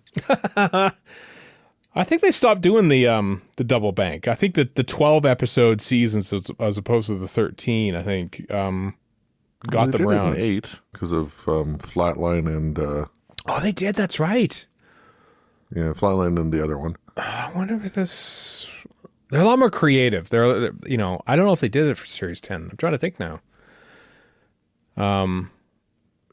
Because it's not like Matt Lucas was, because Mark Gatiss for the next episode is like, oh, I don't feel like rewriting my episode to have Matt Lucas in it, so he just goes to the TARDIS and we just have the TARDIS just appear for the whole episode, and then he comes back. Does that work? Could you imagine if they did that back in the day when like Jamie joined at the end of the Highlanders and they hadn't really written him into Underwater Menace or Moonbase or whatever yet? What do you mean imagine? I'm sure that probably did happen. Yeah, that'd be Jamie's unconscious on it, talking about the Phantom That's true. Piper for much That's of the true, Moonbase, yeah. Or Nyssa, Christopher Bailey's going like, I don't care about Nyssa. She falls asleep there. Then I'll have to write her into Kinda. Done. Well, that was more of allegedly a contractual thing. I could also just because I just didn't like writing her in, but as of recording now, I'm about to I just started Fort of Doomsday, and even then, when they were writing that at first, Nyssa wasn't part of it. So, Is this where they do the thing with the Walkmans? not yet, Warren. I know it's probably been like since 2017 like that, yeah. that you've seen this, but Well, we did a miniscope on this, I'm pretty sure, or involving this. So that might be when I saw Did it a Wayne last. Yip miniscope. we did a Wayne Yip one. We did a Toby Whithouse. We've watched this. We've watched this twice now for miniscopes and a commentary. That is a Radio Free Skaro hat trick right there. How many? Gordie Howe hat trick was worse. It kind of is. How many stories can claim to have been mini-scoped for writer, director, and then a commentary?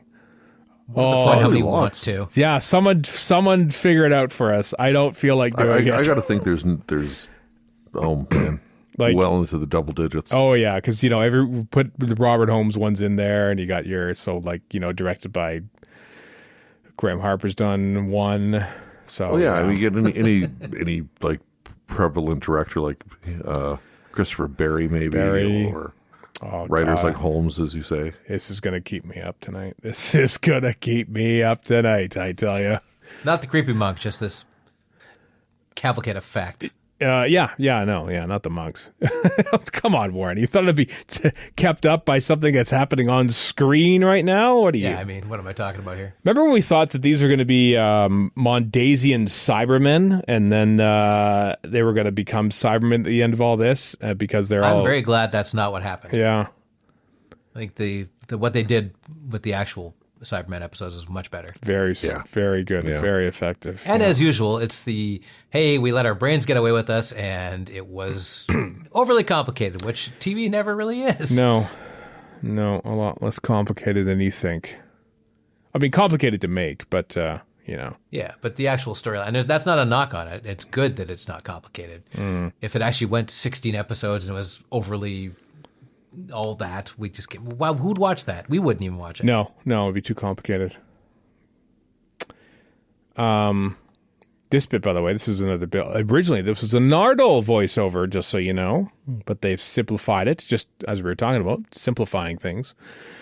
things aren't as complicated. Because to have a voiceover from Bill and then a later one from Bill, but then to have this one be Nardole, they wisely thought, let's just do all the voiceovers for Bill. Just makes more sense. It does. Keeps, a single line of narration, of perspective. There's the doctor. Nice room. I get 2001 vibes off this room. A little bit. Well, at the end, yeah. Yeah. This, Is Haley. there a robot in there? What's in that bell jar? I think it's a fax machine. I don't know. Oh, yeah, that's a good question. I Yeah. never noticed that before. This is my favorite coat of all of Peter Capaldi's coats. The distressed look? This one, love it. Haley Yeah, Newbauer I designed like the red it. one. It's good. I mean, they're all Hellbent good. one. I've always liked his looks, but man, I would wear this coat. That is. Somebody told me that Capaldi didn't like it. To which case I say, can I have yours then? Because He looks like a rundown vampire. I don't know about vampire. Actually, you throw a hat on. You throw like a. He kind of looks like he's like walked off the set of Tombstone or Warren's favorite Wyatt Earp. Yeah, Or Les Mis, maybe. yeah. By the way, Tombstone just appeared on Disney Plus, and I applaud them for this. Oh yeah, no, it's been there for a while. It's been on Has my it? list. Okay. Yeah, it's been I on my did not list know for- that. Oh, you should. If you haven't seen it yet, it is glorious. I know, Warren. That's why I mentioned it because you've every time I've mentioned westerns, you've sung its praises for Ken Costner, well I Kevin should. Costner's As- performance in it. No, I have not. And, Best Western ever, say nope. some. Yeah, Nope. Kevin I wouldn't go that far Costner's either, but great it's in great. it. Who else is? No. Who else is in that one? Kurt Russell? Kurt Russell, Jeff Bridges, Lloyd Bridges was in it. I think Nash Bridges? Nash Bridges also in it. London You two should Bridges. be ashamed of yourselves, but you aren't, so never mind. Yeah.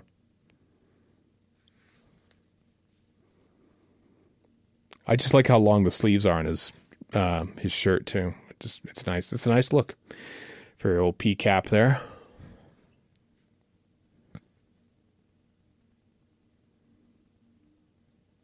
In the room, I also like the way this is shot. You can tell that that the Pearl Mackie shots here are basically one long shot. You can tell the camera's just sort of like, moving around and getting her coverage in one go. And, given that she is a much more experience in theater than she is in TV, this is like her first TV role, wasn't it? Has she's more or less just gone right back to doing theater again, that she's probably used to, acting in a multi-camera studio environment. So naturally, Pearl Mackie is one of my favorite actors to appear in Doctor Who. And she's really good. I forget about Bill. Sometimes, I don't. She's great. Yeah. I forget about this whole TARDIS team, and I feel bad about that. Well, you should feel bad about that. Yeah, it's really good. Despite being, Moffat going, okay, I'll do one more, but I have no more original ideas, so... I don't know. They came with some good ones anyway. I thought so. What didn't people like about the Monk trilogy? Out of curiosity, do you remember? Do you remember the public flashback? I like this. I like the Lie of the Land. Yeah, Yeah. Like I don't even mind Extremis. It's just in its totality, it didn't grab me. I don't know what I can't put my finger on what it is, but just something. Maybe because the bunks are just such ciphers, That's probably what my biggest problem is. They're just kind of these floating around dudes. I guess they're supposed to be, but yeah. it just doesn't get me. We don't really see them take over, which is kind of interesting. This whole episode, I love how the camera follows her. This episode is about a world that is run by the monks, but we really never actually see the monks, which is kind of like Andor in a way. How we often don't see the head of the empire. We just see the world that the empire exists in, which is neat. I like that. See a lot of them in Pyramid at the End of the World. You do, yeah, that's true actually. But they don't do much though. They don't speak a lot. They don't fire guns, or speaking of which. Yeah. What I do like about this is that it several years after the Trump administration, and given the morass of the social media, all the I don't know what the hell the truth is anymore. It rings a little different than it did back then. Yeah. Well, that's the interesting thing. There's a line here coming up, which is clearly added on after, probably after production. I wonder when it was dubbed in. But so this was first written in September of 2016. Second draft was November after the election, Trump election, and then they started the read through mid-January, and then started making it in January and February. So, like, you know, think about how the world changes from Trump being a laughing stock to winning the election to becoming president all throughout the course of the, and he's in there. You see a brief shot of him later on in this episode, and it's like, oh my God, this feels like super current. I often wonder how much of a Doctor he's let go to waste here. I know. Like, is this the beginning of... Is this the 14th Doctor? Is this Tennant right here? Well, the second, what kind of is weird about this is that he's, you know, we, the viewer, know what's going on. Bill's never seen regeneration. She doesn't know anything about it. That's true, yeah. So he doesn't need to go through all of that for her benefit because she doesn't know what it is to begin with.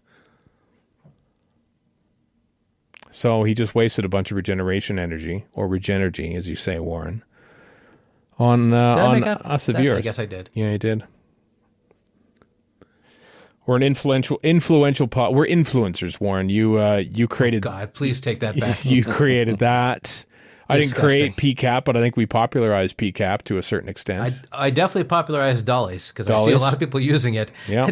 It's become part of the nerd parlance in certain corners of Doctor Who internetery, and for that I am proud. Well done, Warren. See? Influencer. I guess so. Yeah. I hate that term, though, so much. Nope, it's you. Own it. Gross. PCAP spoof font in full effect from now until 1999. Love it. Yeah. Oh, look at that outfit. Look at that outfit. Look at it. Sharp. Mm-hmm. Haley Neubauer. She was on a live show once, wasn't she? The hell is a strepsil, by the way? Yeah. It's a cough, like a lozenge. Yeah. Throat lozenge. That guy almost looks like Simon Guerrier. Am I right? He does. Yeah. No, he does. He does. Yeah.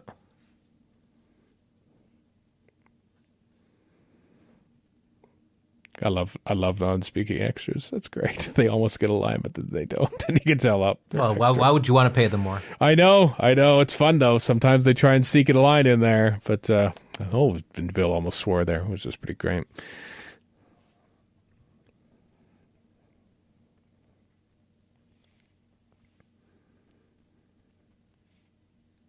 I like how this whole thing is shot.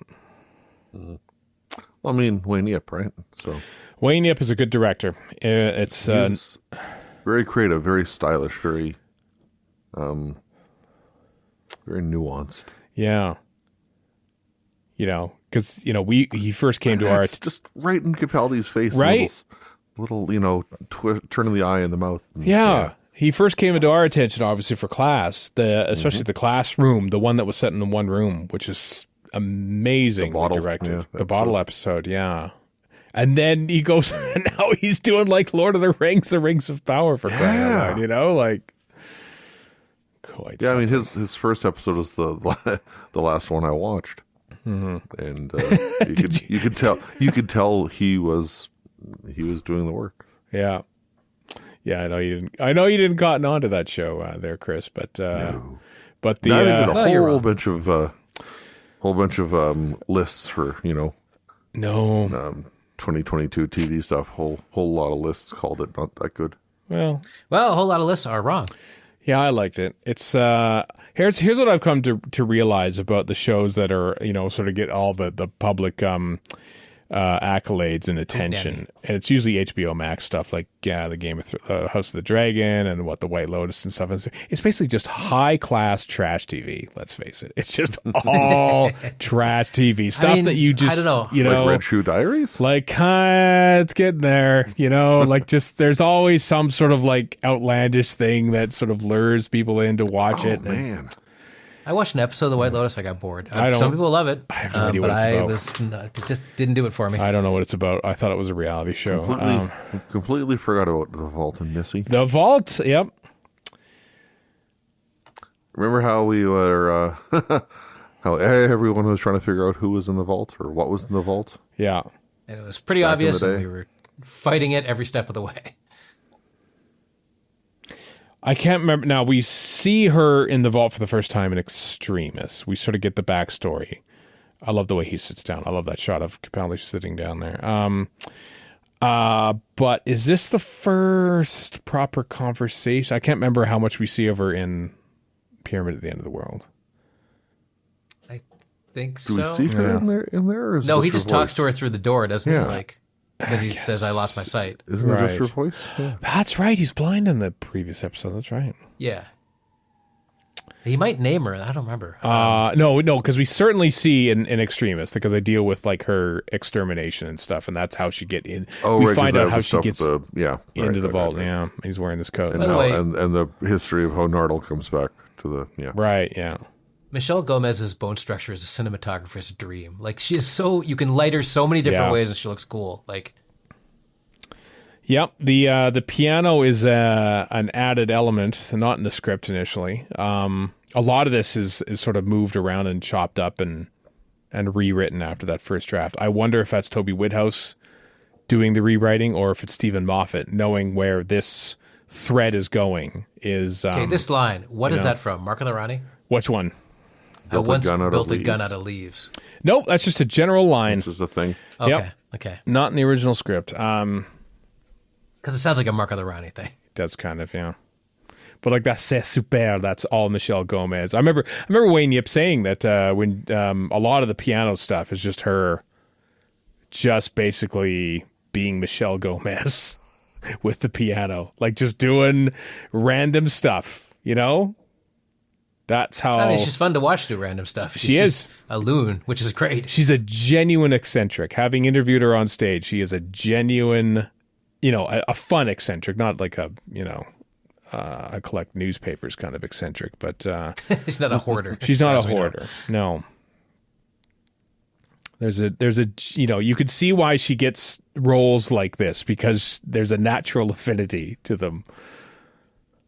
Well, like, she's in The Flight Attendant, and she's the least crazy person there, which is not to say she isn't crazy. I didn't She's know just the she least was crazy one in the cast. I didn't know she was in that. Kind of crazy in Yeah, she's- Sabrina. She's an assassin in yeah, Flight Attendant. Oh, really? And I'm spoiling. I think the minute you're on screen, you're like, oh yeah, she's an assassin. Yeah, I love the way she sort of mouths 6 months to build there. That's what makes me laugh. Michelle Gomez. Describe yourself in 5 words. Look it up, people. We're not saying.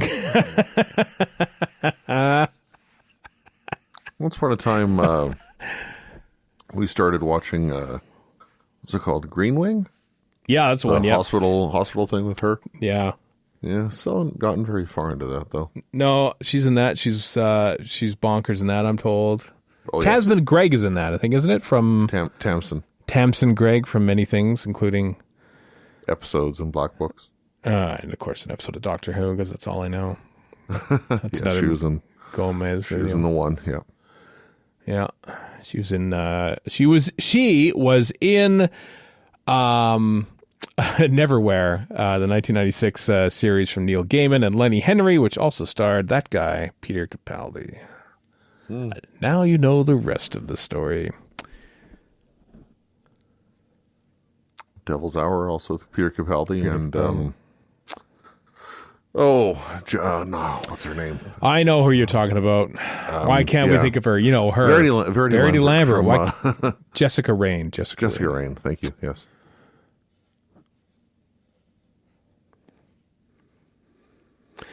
I like this master doctor dynamic. There have been, I think we've been blessed with a couple of good ones in the modern series.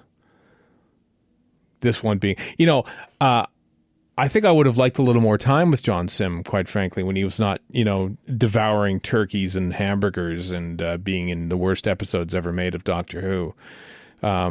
It'd be more fun to see him in Doctor Who, but we get this But he extended shot time. lightning. He shot lightning and jumped, stuff. He jumped super high. Yeah, he did. He But not Michelle into- Gomez. He turned everyone into him, including Obama. Yeah. That's Warren's favorite. Look at Gomez. That though. was not good. No. You didn't like it either, Chris. Oh no! I'm just no, of course not. Like this is what I like about Gomez, is that she can just be like she's like the Hannibal Lecter master at this point. She's actually very intimidating when she's supposedly behind bars or, restrained like she was in Dark Water, Death in Heaven for a bit there when she killed Osgood initially.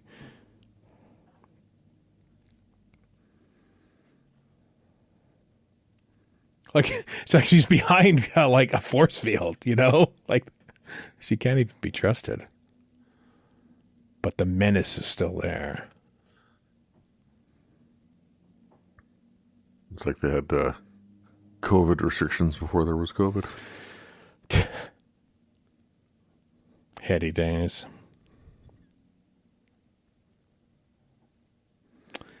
Oh, love this shot.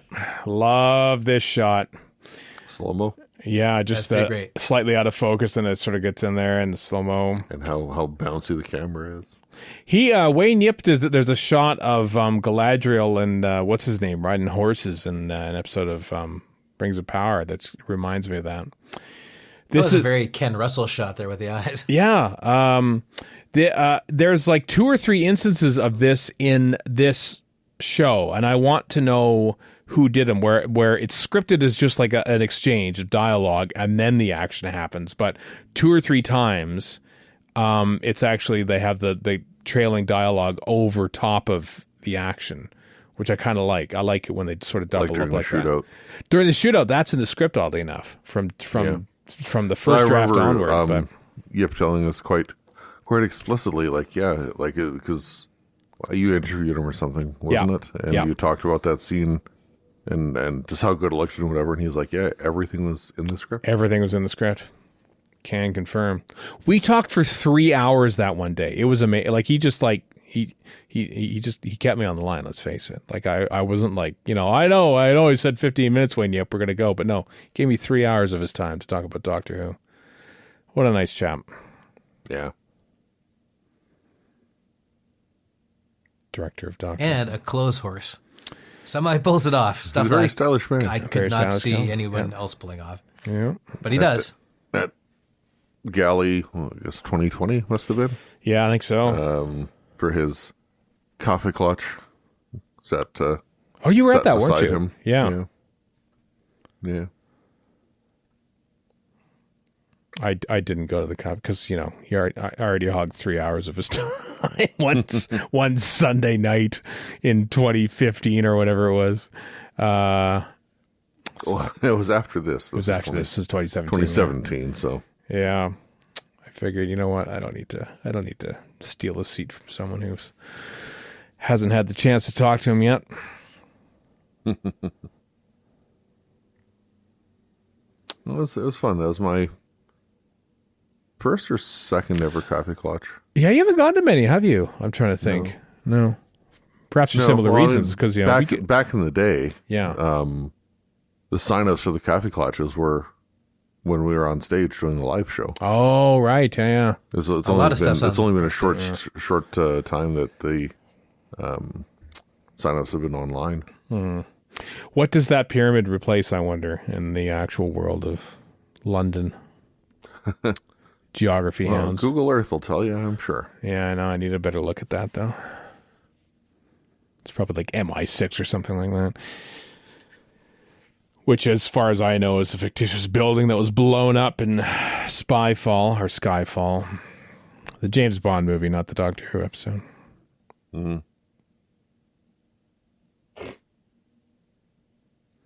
The stage also eats away dealer's room time, so I've been denied dollies many a year. True. Hopefully not this year, Warren, or the years past, as we say. We'll see. Yeah.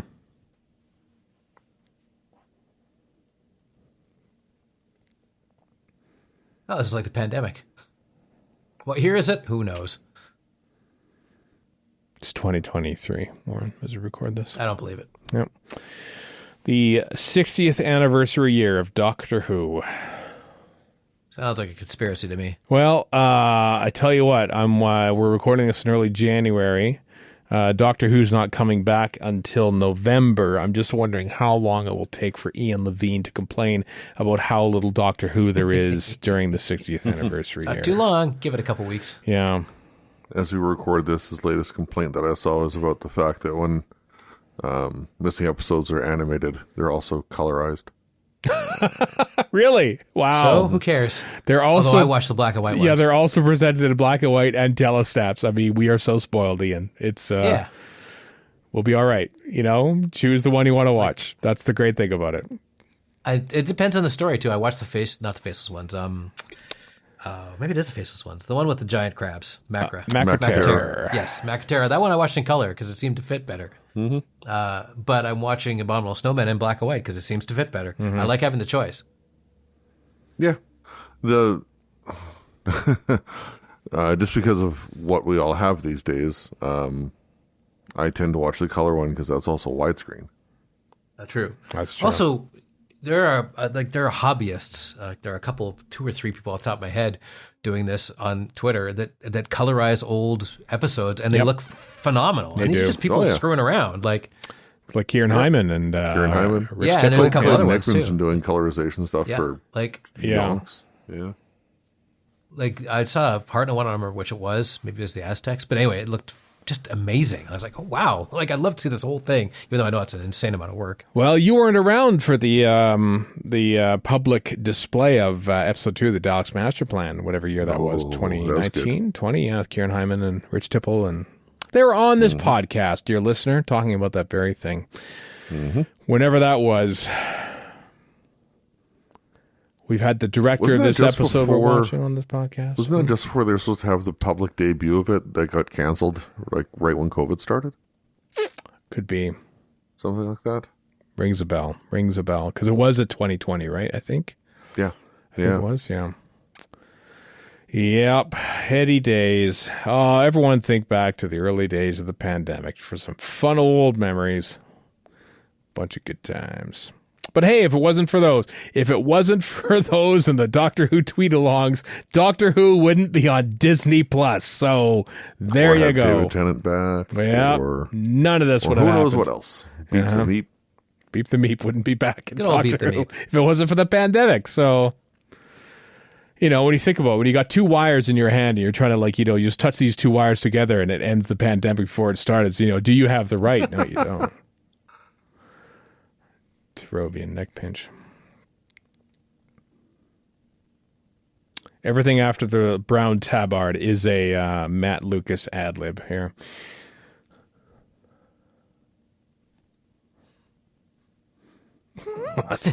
It's crack on, not trek on, for what it's worth. But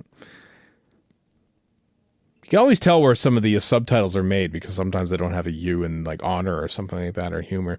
See there, it says Fake News Central. Look at that. See, that is such an added line. You could tell, obviously, because it's an overdub. They added probably after the fact. There's ABBA. Because, you know, Donald Trump wasn't as big a thing, but he will be by the time this episode goes out. And you see a brief shot of him. And I remember at the time going, oh my God, this feels... you know, heavy. Disgusting? Yeah, it's you know, they're like even that rainbow flag, like the gay rights march, was the thing at the time in the UK. Like it was a big thing happening in 2017. And so to see that there, it just felt, you know, almost subversive when it really is just should be accepted. But 2017, different times. Keep showing that Edison picture. Yeah. Martin Luther King, famous for that Doctor Who episode. And that monk is not looking good. Rosa Parks. Yeah, the Rosa Parks episode. And that's it. That's the only thing I know that he's famous for, as far as I know. Oh, you got that shout out in that U2 song once. That's true.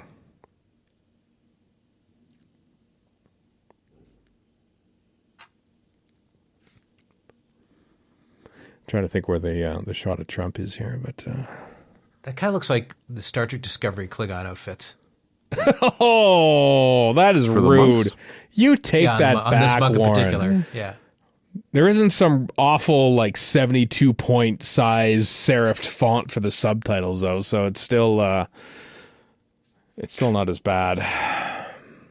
I'm not complaining. It looks better than the ones. Yeah, those Klingons sucked. Oh boy.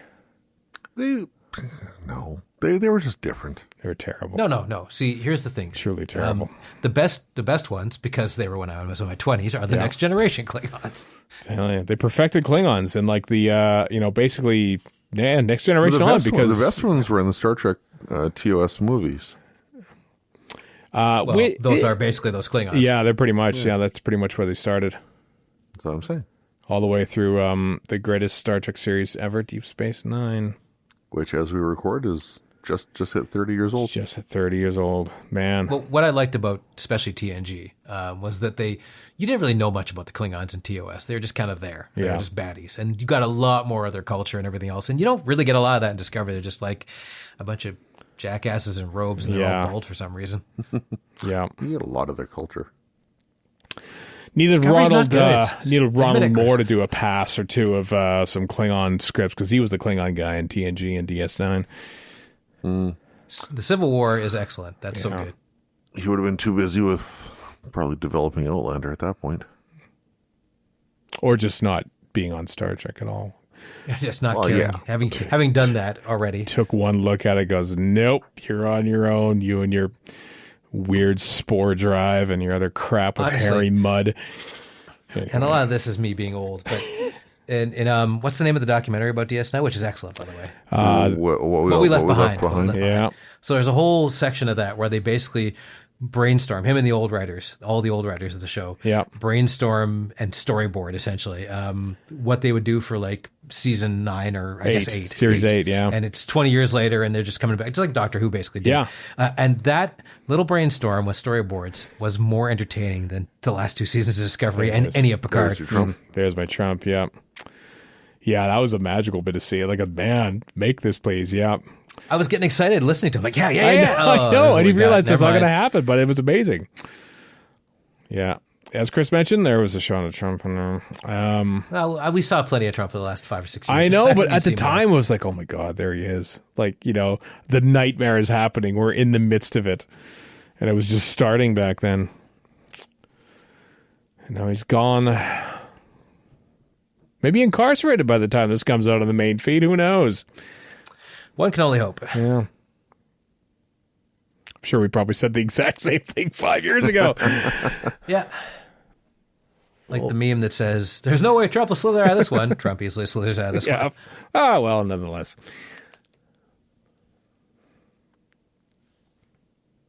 See, even as a little kid, Bill still had a great head of hair. Yep.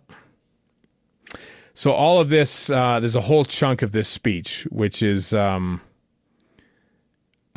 she died for nothing. I think from here on in, it's all ADR. Because none of this is in the original script, especially the stuff about this stuff here. This isn't here. The stuff about the doctor talking about the Polaroids isn't there. That's sort of like they must have like realized there wasn't a strong enough, link to that aspect. Because when was he showing the pictures? That was the pilot, right? Episode 1, pretty much. Think back in Series 10. Like this bit here. For sure. Yeah, I think it was in Series 10, and they flash back to it, and like all of that is overdubbed.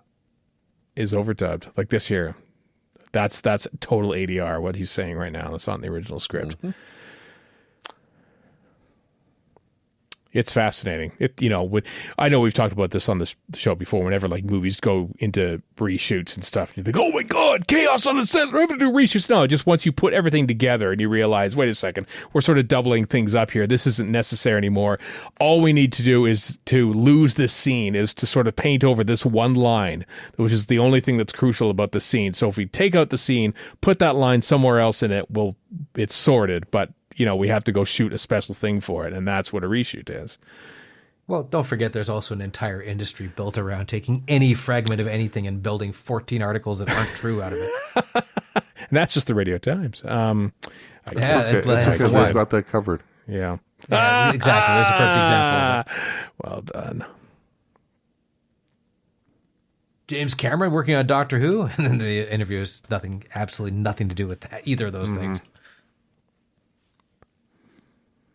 I've wasted my life on being a fascist scumbag. What have I done?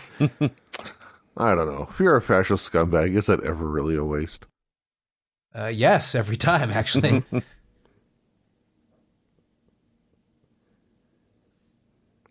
You just went viral. How do you do, fellow kids?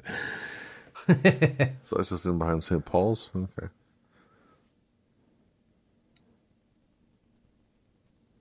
The memory police. A little on the nose there, but what are they going to do? Oh, the monks aren't known for their imagination. That's true. The memory police, they live inside my head. It's time for a monk beating. Yeah. Yeah, you get out of here, you. That's some really ineffectual lynching, frankly. Yeah. Like, string these dudes up. Come on. Mm-hmm. That happens a little quick. For my liking. They just go, okay, and they're gone. Yeah. It's over. I do like this classic. Well, they went like they came fast. Like I so. Early Capaldi comment coming up here. Appalling hair.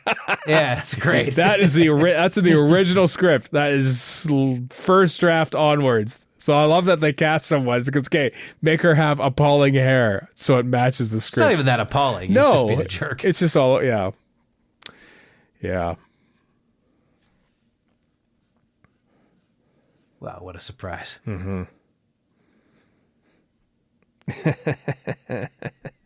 It's really quite annoying. She's got a point, it is. Yeah. I'm human. I forget that he's basically her professor in this whole thing, this whole series. I look forward to hitting to this. I love this last line. You know, they make the rest of them worth it. What a great line. Which nicely chops. I get you, Capaldi. Yeah. Or PCAP or 12, whatever the hell You can call him PCAP. You can call him PCAP. Pizzle Kizzle. Yep, and right there is where the original script ends, and this is all Moffat now. Unsurprisingly, I think he did this to like the 4 or 5 different episodes from this year, I think, basically. Well, it's kind of like a callback to Series 8 with all the Missy codas. That's true. Just makes me wonder how much of this was, you know, like, because Nardo was basically put in halfway through and then sort of, you know, filled in, like basically doing shoots to insert him into episodes. In the first, retrofitted. She does such a great job of this. You could screw this up so easily. Yeah. And she doesn't. Yeah. Like, and then I was almost like, I like Sacha Dhawan. His master's a lot of fun, but I was a little bit disappointed that we didn't. Why would you? It's a different showrunner, but like there was actual character development of the master, and it just kind of got jettisoned. And I understand why, but I kind of regretted that we didn't get more development of the master. But then you can't. You know, there's only so far you can go with it, obviously. Yeah. Yep. There's your Mark Gatiss Nardole free story. By the way, I was listening to Kim Stanley Robinson, who wrote the Mars trilogy in the 90s. Right. And he said all these guys going about occupying Mars now, he's like, what we know now about Mars, it would poison, kill us all. It's like, it's basically Middle Earth. And whenever these guys talk about, the other point he made, which I thought was hilarious, is like, oh, we have to go to Mars, so human race goes extinct, we'll have somebody to save us. He's like, 5,000 people won't make a difference. They'll just die slower. I'm like, this guy's talking some talk here. Although having recently watched Red Planet with Val Kilmer, I don't know if that's true. Okay, yeah. Kim, I enjoy the Expanse too, but it's probably not realistic. Kim Stanley Robinson was on a bunch of the Planet of the Doctor. He was for CBC way back when, right? Yeah. Are you talking about Kim Stanley or are you talking about Spider Robinson? No, Kim Stanley Robinson. Yeah, Okay, Kim Stanley all right. Robinson, yeah. Both good sci-fi authors. Yeah. Only interviewed one of them. Well, how about that? Anyway, that's it. That's our commentary for that there. I had autoplay on, which immediately went into Empress of Mars. We aren't doing that. We're going to pick another one. We're going to pick another Doctor Who story, probably a classic series commentary. I can't imagine us picking 3 modern series commentaries in a row. That would never happen. So Chris, you got the old randomizer going there? Got it ready to go, should I say? 23 out of 94 are new series. Okay. Really? Oh, wow. Well, I like those odds. No. So Well, let's about see. a quarter. Okay, well, let's see what we got here when we start spinning the randomizer now. There it is, right there. It's been a while since we recorded a commentary. Like we did the Knock Knock one, I want to say in the summer of 2022. Like it's been a while. We did Earthshock before that, and so... Yeah, we won't have much time to fill in the new era of Doctor Who because Russell T Davies is going to spin-offs. Yeah, is going to be doing all these spin-offs. So enjoy all this time fillery while you can, there, dear listeners, because we'll be talking about new Doctor Who for some strange reason in the future. But we still like doing the classic ones. So let's see what the next commentary is. Chris, stop. Well, we spoke of Ian Levine earlier. A Planet of Giants. Oh, dear. Way back to the Hartnell stuff. Wow. I say Ian Levine because he remounted the production of episode 4. I think we'll stick with the 3-part version. Oh, yeah. For the purposes of this commentary, and maybe even tie it in with the North American release of the Blu-ray set coming in late March. Who knows? Quite possibly, yeah. Quite possibly. Or perhaps we'll use the UK version, of which I actually own. We'll see. But that's the next one. We go back to 1964, the rock and roll years for Planet of Giants for our next Doctor Who Classic Series commentary.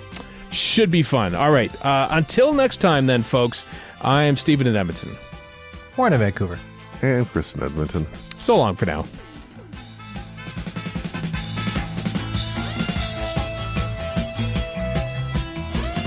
You've been listening to Radio Free Skaro.